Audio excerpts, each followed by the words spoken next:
Welcome to this week's episode of the Punk Popcast, where we're going to talk about some of our favorite acoustic songs.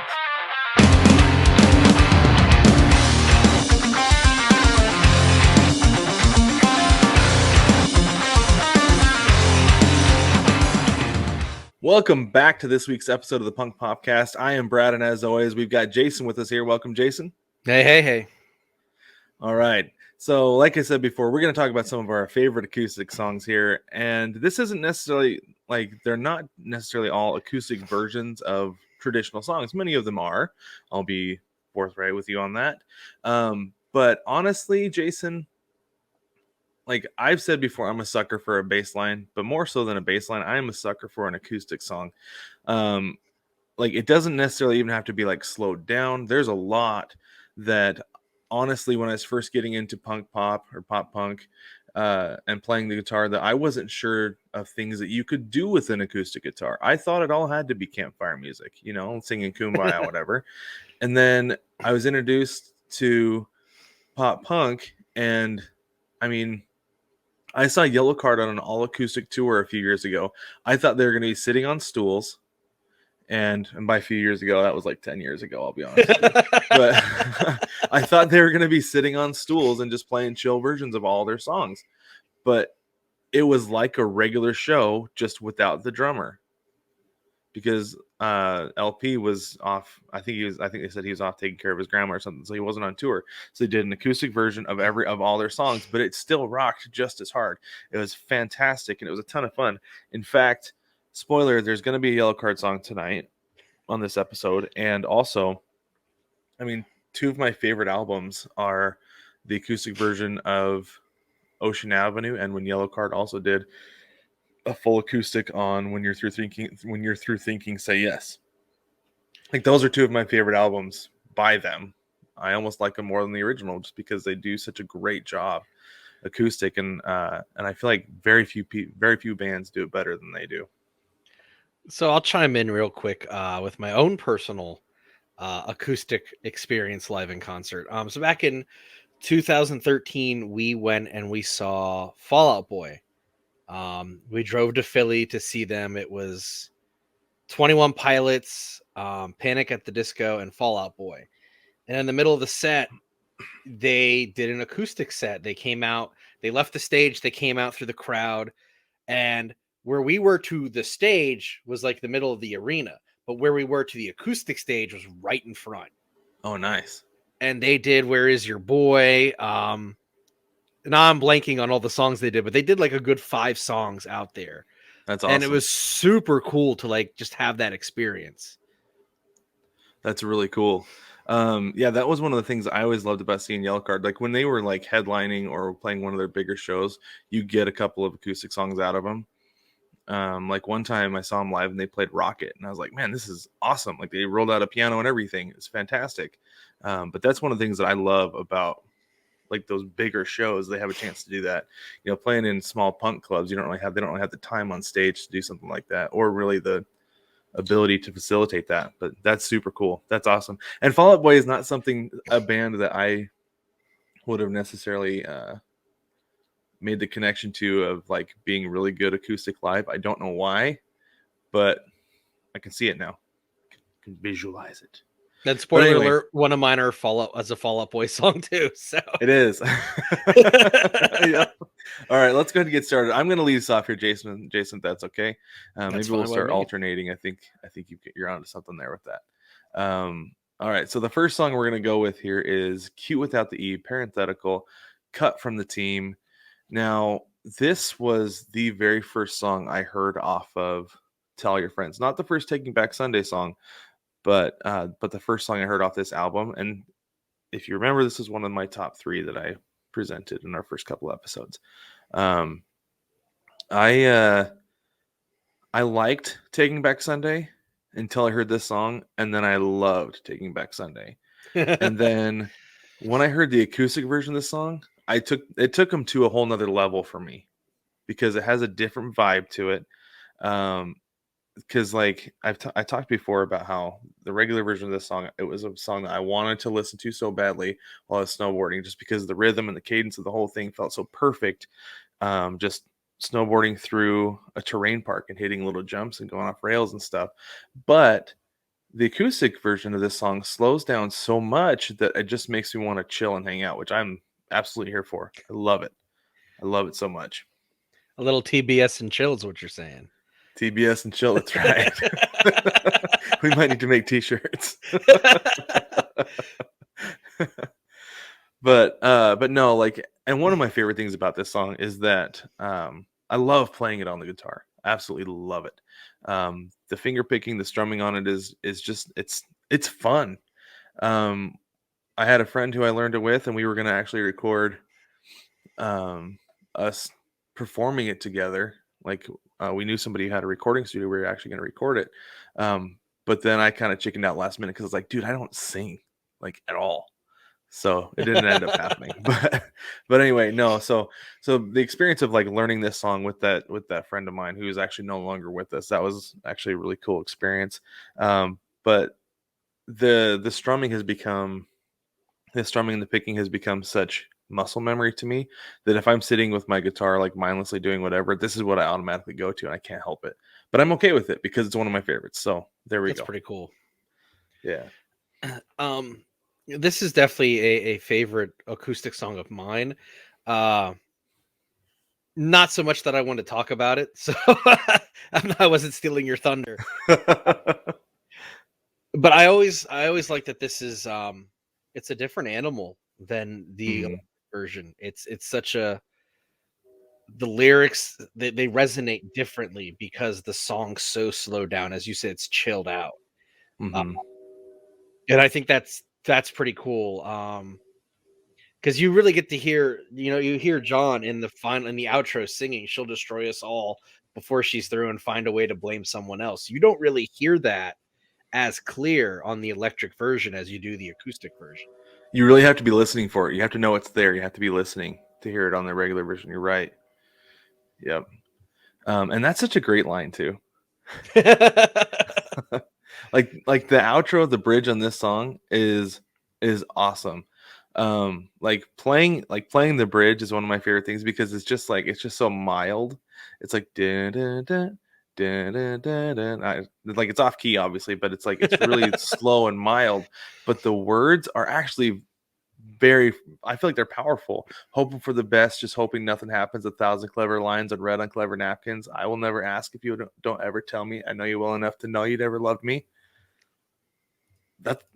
Those are good lyrics. Those are strong lyrics, and it has more. It feels like it has more meaning in the acoustic version because you can hear it better. I think you're absolutely right on that. But all right, go ahead with your next one, Jason. Next one, first one. First one. Yes, your first one. So my first one's going to be the acoustic version of Montauk by Bayside off of their 2006 acoustic album, literally titled Acoustic. This to me is a great song. I think this version particularly is the stronger version. By stripping away the electric guitars, I think it really let the song breathe a little bit more. And there's the atmosphere of the lyrics and the acoustic guitar really sell the song to me. It opens up that vulnerability in the lyrics that, I thought I know the consequence sweetness. Can you believe this mess we made of it? Like, this is a dude trying to fix something here, and it's just not happening. Yeah, it is. And I've considered myself a casual Bayside fan in that I never for some reason go out of my way to listen to them, but whenever they come on my mixes or like if I have my iTunes on my Apple Music on shuffle and they come on, I never ever skip them. It's always enjoyable. I always enjoy listening to Bayside. His voice is outstanding. It's unique and it's awesome. It fits with the music and everything, and the driving guitars, like the sound of everything to me is like awesome. I love Bayside, but like I said, I never go out of the way to listen to them for some reason, and I wasn't entirely sure how this song was going to go over when you told me Bayside Acoustic, but it works. It works really well, like really, really well with his voice. It's awesome. Yeah, it's an excellent song, and it's a really good album. Um, it's I'm all, I think all but two songs are an original on it. One's electric, the other one's acoustic. It's really good. That's awesome. I'm gonna have to go back and listen to it because the sampling just with this song made me actually want to listen to that album. So if you haven't heard it, go back and listen to it because I highly recommend it. It's really good. So in fact, speaking of which, we have a Spotify playlist that Jason put together. I put the link down in the description. In fact, we put the link to every episode or every album we talk about on every episode. That is linked down in the description for you, so you can get to those easily on Spotify. Anyway, all right. Do you mind if I go ahead with my next one, Jason, or do Go ahead. you have anything else? Okay. Let's go with some Yellow Card. We're gonna go back to One for the Kids, Rough Draft. Now, I was debating which Yellow Card song to do because, like I said, they do acoustic just as well as just about anybody, and I really like listening to acoustic Yellow Card. But this is one that really like stands out to me, and it's been a long time. Like this summer, man. I think about this like that girl really had an effect on me after she broke up with me after that concert, Jason, because like the summer 2003 must have been pretty brutal because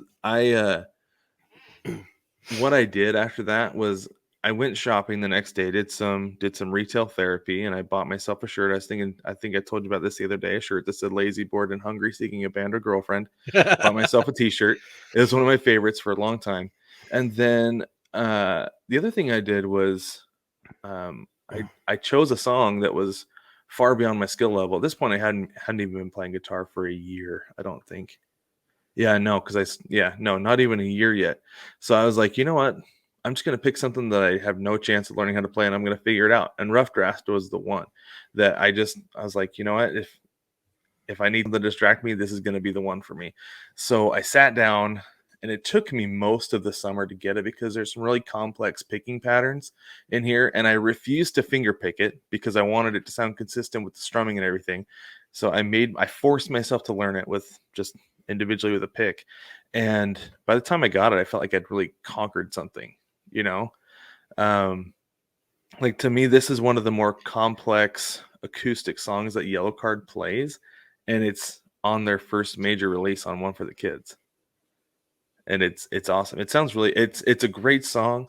Um, the verse, like it starts off with just kind of like over like simple picking at the beginning with like a Saturday night I'll be gone before you knew I was there, and then it goes into some more complex strumming with so you wrote it down I'm supposed to care even though it's never there.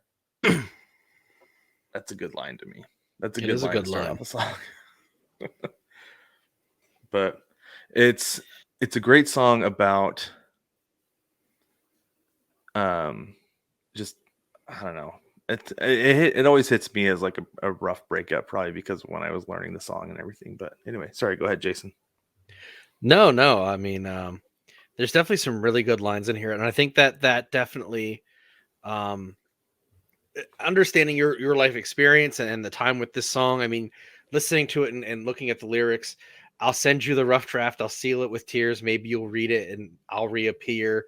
Like that's definitely a breakup song to me. Yeah, I mean, yeah, yeah. It is, but but no, it's and the thing that's like sucked me into the song to begin with, like I said, was the guitar part because that's what I was looking for at the time, right? I was looking specifically for a song that was above my skill level, that was going to challenge me and make me want to really push my ability. And this was the one that did for me. And then the lyrics came later as I was learning it.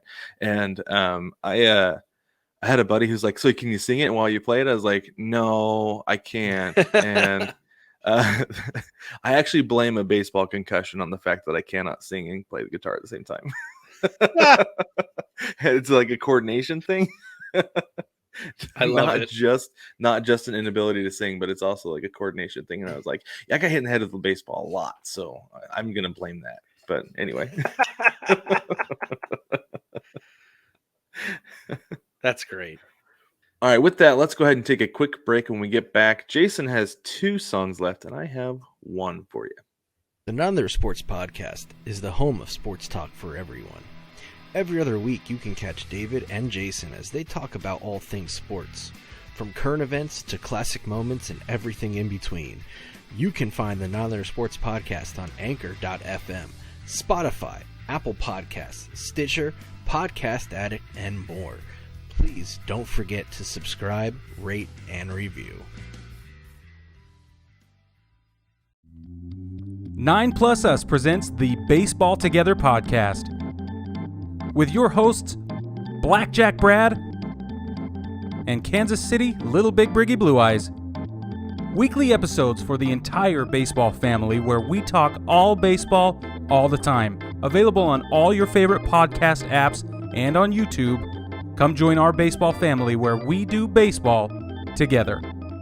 Welcome back to the Punk Popcast, and here we have some of our favorite acoustic songs. I like to refer to this as good acoustics. That's what we're going to call this episode, Jason, is good acoustics. Nice. In fact, that's what I actually have a mix, like a playlist on Apple that I call good acoustics. I listen to it on a regular basis.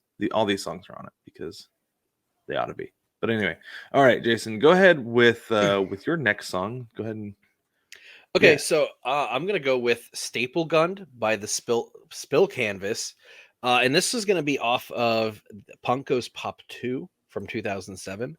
Punk Goes Acoustic or Punk Goes That's Pop? it, Punk Goes Acoustic. Okay, there we go. That's just the night I'm having. Anyway, so this was a song I actually discovered many years later. But as soon as I discovered it, I fell in love with it instantly. Yeah. And to me, I mean, we all know I'm the lyric guy. The lyrics are definitely what drew me into this. Like that first line, it was in the lobby when I set my sights on you. Should have kissed you in the elevator, but I was too scared to. Like, I understand that wholeheartedly. I think we all do. Like, story time has nothing to do with the song, but story time. So my bass player and his then girlfriend, future ex-wife, introduced me to a girl that she was friends with. And we went on a double date. We saw The Passion of the Christ, super romantic movie. We went bowling afterwards, went to Arby's, very, top notch here. Sounds like a good date. We went on a lot of awkward dates, me and this girl. And I'll never forget the second date. I was really feeling it. And I'm like, I'm feeling confident. I'm going to go in for a kiss. And no.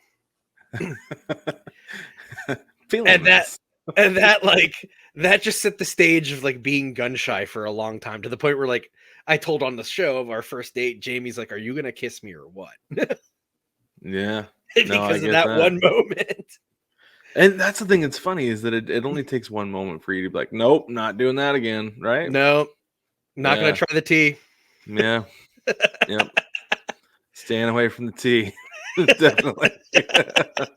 For those of you who don't know, that's a reference to my other podcast. Jason was a guest host on this week called Baseball Together. Check it out if you're a baseball fan. It's a good time. But anyway, no, so I was actually a little bit like pleasantly surprised when I saw a Spill Canvas song come across our text messages, because my experience with Spill Canvas to this point has been Punk Goes Pop, right? Either that or Punk Goes Acoustic. I can't remember. It's very limited, but at the same time, I was like, I do enjoy it. I enjoy the Spill Canvas. And so this is a great song. It's tremendous. And I got to tell you, Jason, just listening to this song 3 times on the mix that you sent me, like our playlist for this episode. Yeah. It's popped up on my daily mix on Spotify. That's awesome. Yeah, like I mixed in. I was like, I dig it. I like it. It's really good. So yeah, that chorus it's an outstanding is phenomenal. Song. It is. Yes. Do I have to spell it out for you screaming in your face? Oh, the chemistry between us could destroy this place. I love that line. Mm-hmm. Yeah. Because that's and I think maybe you can understand, because we're both married guys. Like when you like when I met Jamie and we like started like connecting, like talking and getting to know each other, I'm like, there's something here. Like, I can't be the only one. Like, Yeah, dude. So that's actually really funny. So I always tell people that like people ask me like, when did you know you're gonna marry your wife? I was like, it's actually the moment I saw her, which was really weird and not something I was expecting. But like she always stood out to me after that, because that was something I knew, and I actually avoided dating her for a little while because I knew that was gonna happen. But the thing that's funny is that like we did always had like really good chemistry. We hit it off immediately. We're really good friends. We hung out all the time before we ever started dating. But then we did have like that like the conversation, you know what I'm talking about? And Yep. then like a couple days later, I guess I wasn't clear on my intentions of wanting to be her boyfriend because she didn't know.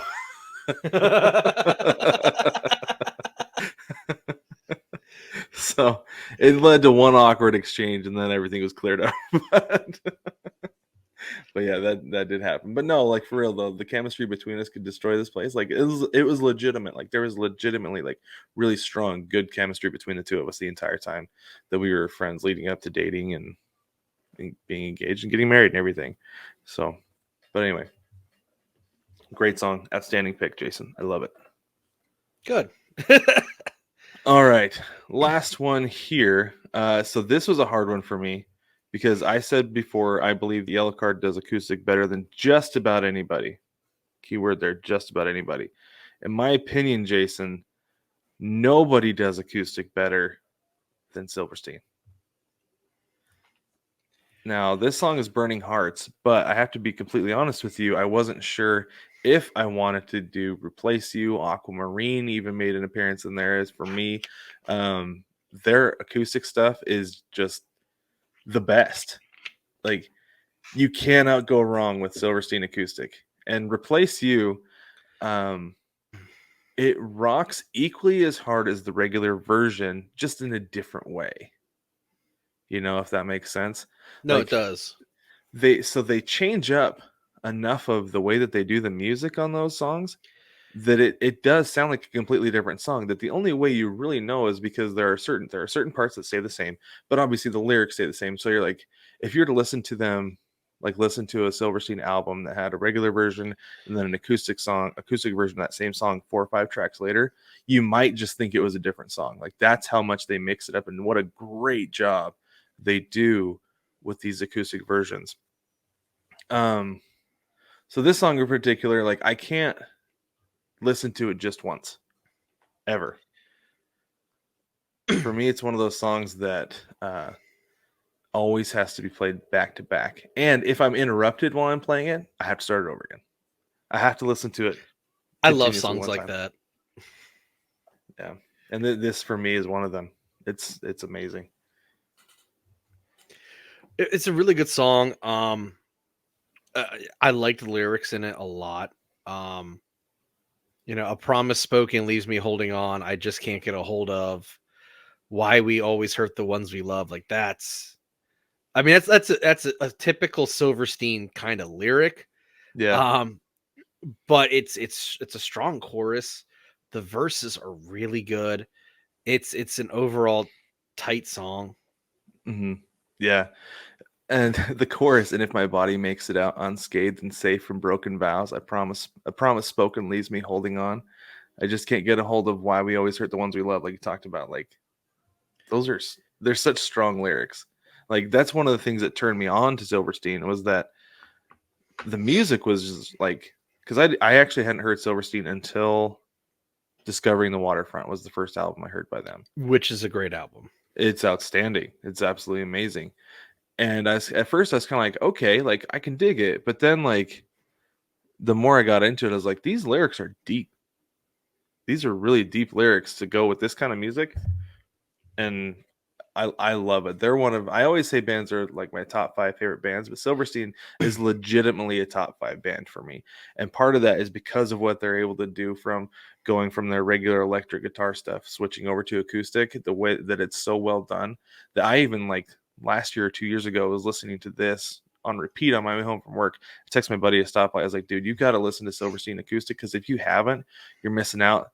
I think it's better than what Yellow Card does. And he was like floored when I said that. But Anyway, I know those are like a lot of really big, that's like a big recommendation coming from me on Silverstein Acoustic, but if you don't like it, man, I don't know. That's on you, in my opinion. That's how great it is to me. But closing argument. There we go. All right, go ahead. What do you have closing out for us? All right. So my last pick for this week is going to be Nobody Puts Baby in the Corner by Fall Out Boy from the My Heart Will Always Be the B-Side to My Tongue EP. I fell in love with the song the moment I heard it back in 2004. And let me tell you, I've never voluntarily listened to the electric version after one listen in 2005. Because this version is, to me, the seminal version of this song. It's better acoustically than it is electric. Patrick singing on this song is phenomenal.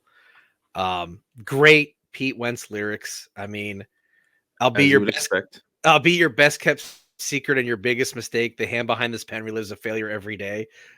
Like that is stereotypical Pete Wentz, and it's a phenomenal song.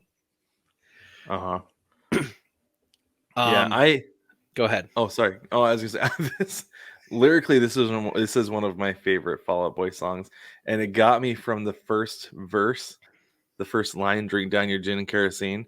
The first time I heard that, I was like, "Oh, here we go. We're coming at it with this." And like I said, acoustic is not always something that I associate with Fall Out Boy, because I didn't used to love Grand Theft Auto, Where Is Your Boy? It was my least favorite song on Take This to Your Grave. So when I saw that was on that acoustic album, I didn't really bother, And at the time, I didn't recognize any other songs on there because I don't know that I had heard Nobody Puts Baby in the Corner at the time. Like, I think it was still before. That's the only one to make it on an album. It is, yeah. And it was a different version than this. And so I didn't really bother with that one because I was like, I like Take This to Your Grave. I'm just going to stick with that. But when you introduced me to this and I went over and listened to it, and honestly, like after we did Take This to Your Grave, I found that album, revisited it, and listened to Grand Theft Autumn. And that acoustic version is outstanding, by the way. It is. But I didn't notice this song was on there. And when you said that, I was like, wait, hold up. I think I even asked you, where is that? Where did you find that? Yes. And so I went back and listened to it. And this is definitely the superior version of this song. I will agree with you on that. It's fantastic. Let me tell you, as a 19-year-old emo kid in a pop punk band, that bridge was everything. So wear me like a locket around your throat. I'll weigh you down. I'll watch you choke. You look so good in blue. Yeah. Classic Pete Wentz. It is classic Pete Wentz. But if you knew the amount of songs myself and my bass player in my band tried to recapture this in some way, shape, or form, that we ended up pitching.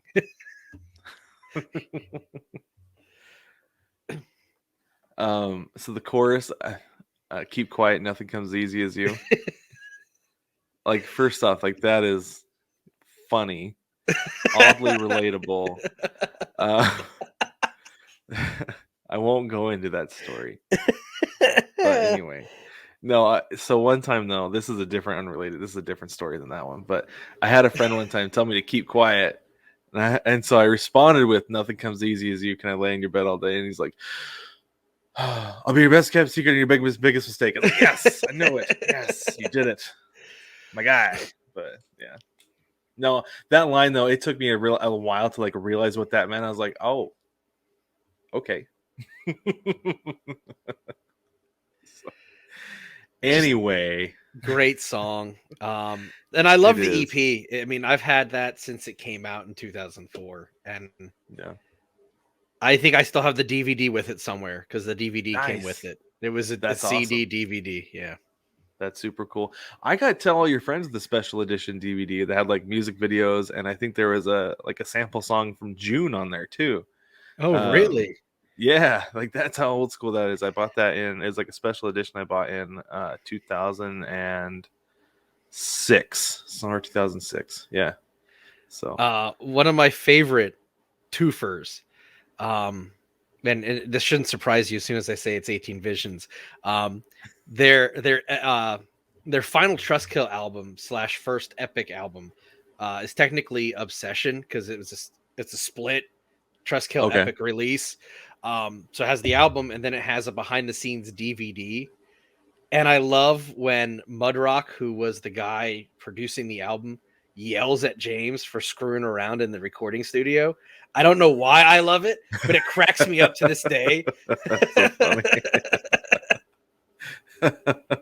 That's really good. I like that. That's funny. But hey, let us know what you think about some of these songs that we chose. Like, do you think that it's terrible? Do you think we made some great selections? What are some other acoustic versions of songs that you love? Reach out to us on Twitter at Punk Popcast. On Twitter, also, I am at Jojo Cornrow, and Jason is at XJasonDagX because he's straight edge, or he was once upon a time. I was. But anyway, reach out to us on Twitter. Let us know what you think. We want to hear from you. We think it'd be fantastic and fun. Honestly, like this, I could do an entire season of this because, like I said, I am all about acoustic songs. And I'm fairly certain this is just volume 1. Yes, maybe it'll be a seasonal thing. We'll do one acoustic episode every season, so we need to keep track of what we've done. Because I was going to throw a curveball this episode, and I was going to throw Incubus's a certain shade of green, the acoustic version, because that is my all-time favorite song ever. That version of that song cannot be beat. So everything else is a runner-up. but here we are. But hey, thanks again for joining us. We really appreciate you listening to the Punk Popcast, and we'll catch you next week. Adios.